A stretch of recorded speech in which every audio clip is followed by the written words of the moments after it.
quiero compartir con ustedes algunas reflexiones acerca de la motivación. Y cuando hablamos de motivación, siempre estamos respondiendo a la pregunta de por qué una persona actúa como actúa. ¿Qué es lo que hace a las personas actuar de determinada manera? Esa es la pregunta que respondemos cuando nos referimos a las teorías de la motivación. Indudablemente que hay muchas teorías acerca de la motivación, hay muchos libros que se han escrito, hay muchos especialistas que se han expedido sobre este tema, y cuando hablamos de las motivaciones de aquello que nos impulsa a actuar, tenemos que decir que son indudablemente nuestras necesidades. Y tenemos necesidades de índole biológica, necesidades psicológicas, necesidades sociales, porque somos seres que estamos creados para vivir en comunidad, en sociedad.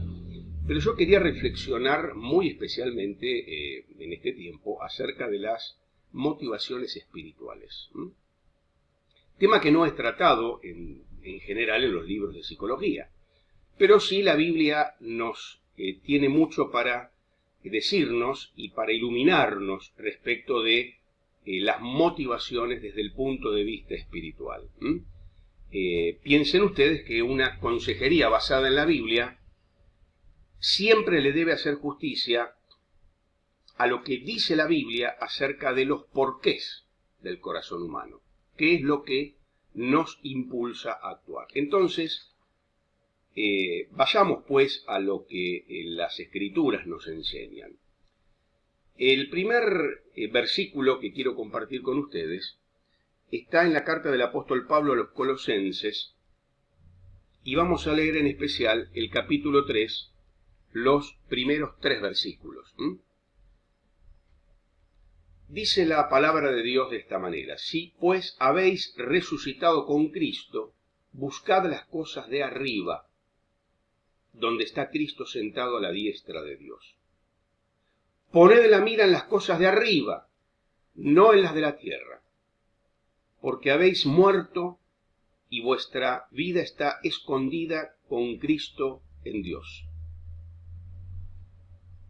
El segundo texto que quiero que compartan conmigo es en Filipenses, capítulo 3, versículo 20. Filipenses 3, 20. Mas nuestra ciudadanía está en los cielos, de donde también esperamos al Salvador, al Señor Jesucristo.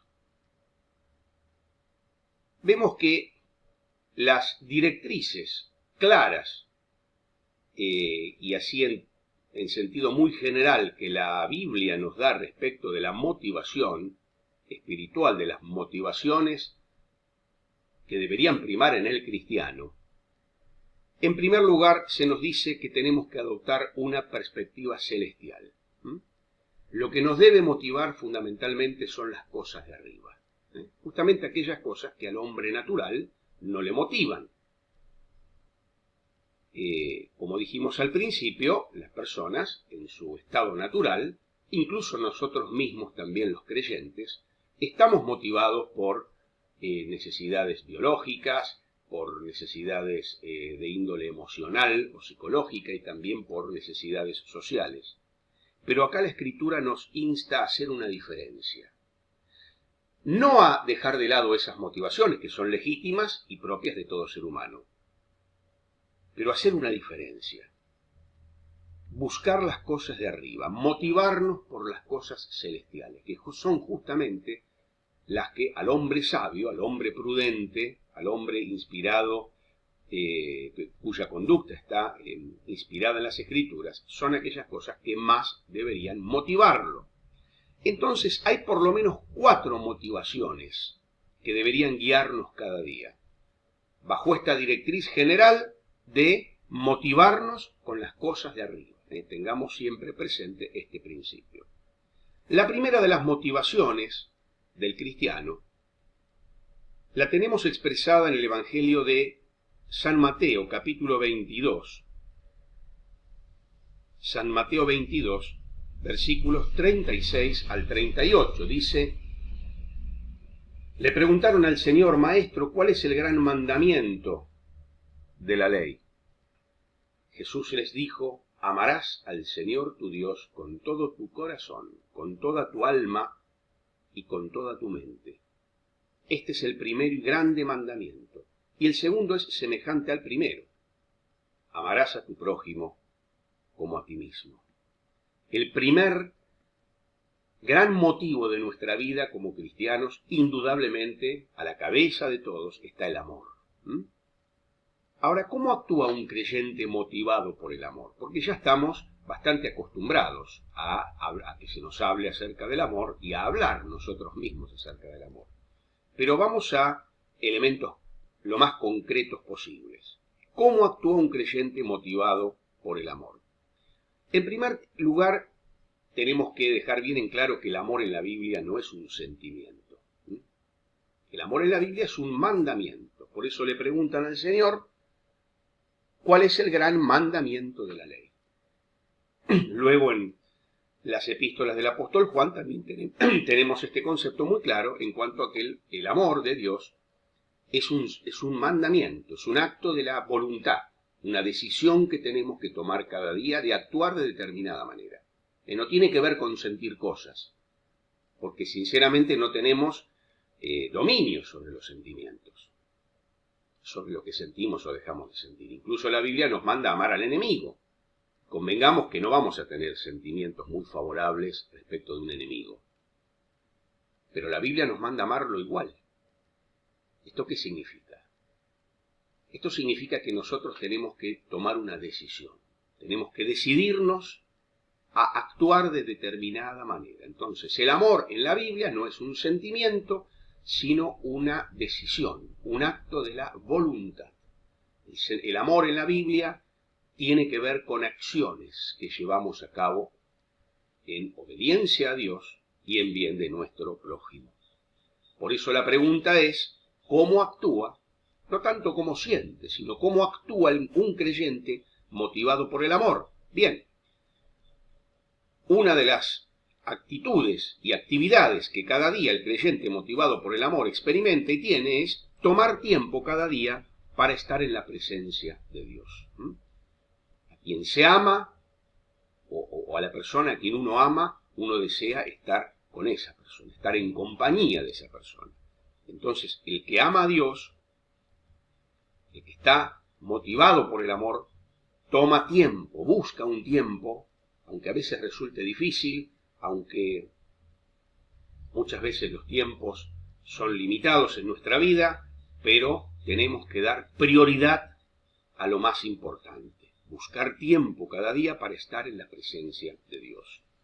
Y estar en la presencia de Dios en oración y también estudiando la palabra.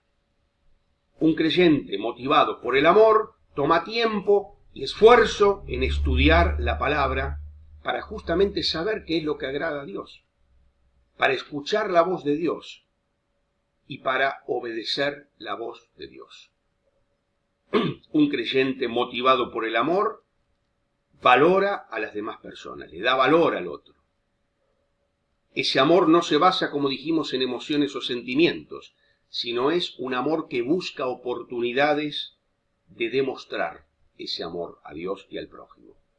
Entonces, la persona motivada por el amor respeta al otro, valora al otro y busca oportunidades concretas de demostrarle ese amor al otro.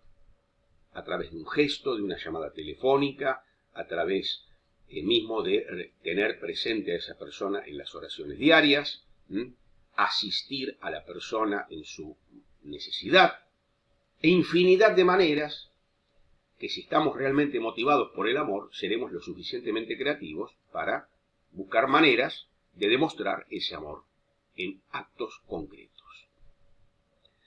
En segundo lugar, la motivación del cristiano tiene que ver con ejercitar nuestra fe.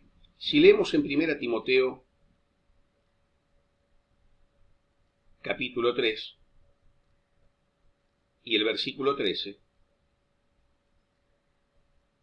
dice: porque los que ejerzan bien el diaconado, se refiere aquí a los diáconos, pero es un buen ejemplo, ganan para sí un grado honroso y mucha confianza en la fe que es en Cristo Jesús.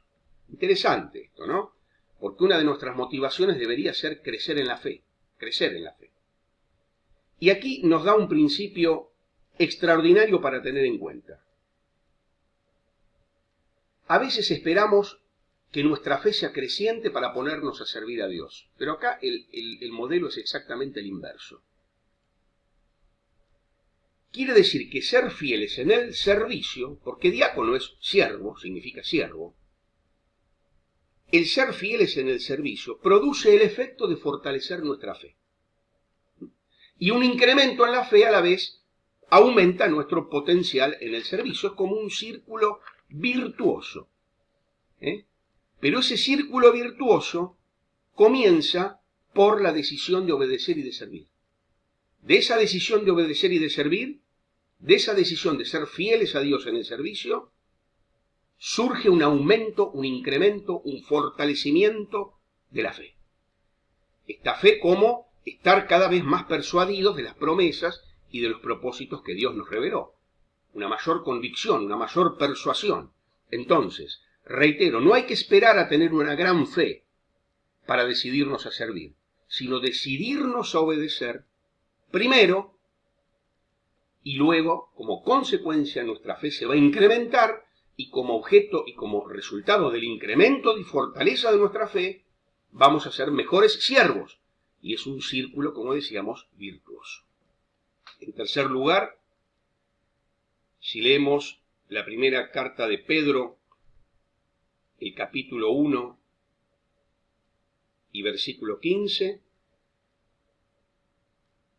dice: sino como aquel que os llamó es santo, sed también vosotros santos en toda vuestra manera de vivir. La tercera gran motivación del creyente es el deseo de crecer en santidad. Y tengamos presente que santidad implica ser diferentes, separados. Separación, distinción, contraste, no mezcla, no imitar, no conformarse al mundo.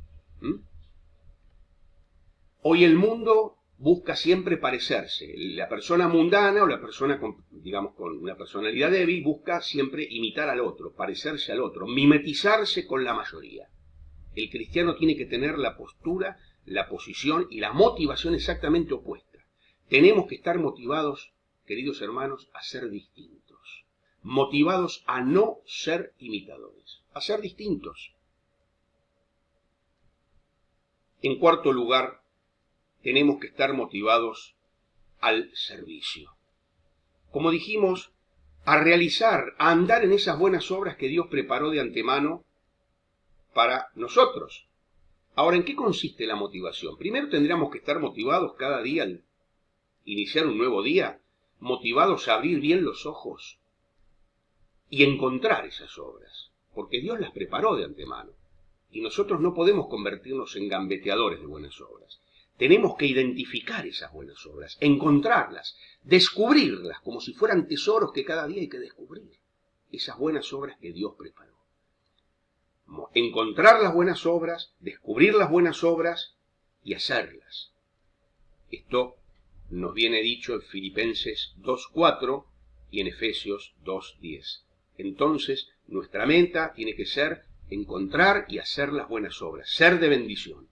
Y en 1 Pedro 4:10 nos dice que tenemos que ministrar nuestros dones en bien de la iglesia. ¿Cuál es la síntesis de todo esto? El creyente tiene que estar motivado a cumplir el propósito para el cual Dios nos creó. ¿Y cuál es ese propósito? Glorificar a Dios. Fuimos creados para glorificar a Dios y para disfrutar a Dios por la eternidad. Todo lo que nos conduzca a cumplir este propósito debe ser entonces fuente de nuestra motivación.